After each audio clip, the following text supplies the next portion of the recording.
The major markets rallied last week as coronavirus fears faded into the background. The greatest gains were in the tech-centric Nasdaq, but even the MSCI Emerging Market Index closed higher, reflecting a sense of relief for the Chinese economy.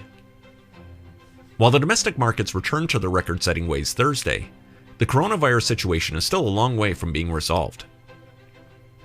As of this week, the National Health Commission of the People's Republic of China reported that over 1,000 people have died due to the virus. This has now surpassed the 773 deaths attributed to the SARS outbreak back in 2003.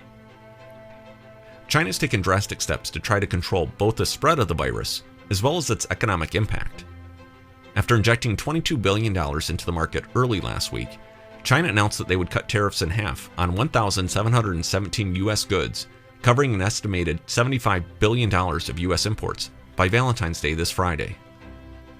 The domestic markets love this overseas news, as 10 of the 11 sectors generated gains last week, with utilities being the lone sector seeing losses. It's still too early to see what the longer-term impact of this outbreak will be, both to the Chinese economy, but also to the domestic supply chains, and ultimately, the global GDP. In the meantime, oil prices dropped again, as global demand continues to be weak on the short term. In employment news, Thursday's weekly jobless claims fell to the lowest level in 9 months. The positive news continued Friday with the first monthly BLS employment report of 2020. The reading significantly beat expectations. The 225,000 new non-farm jobs created far surpassed the 164,000 widely expected.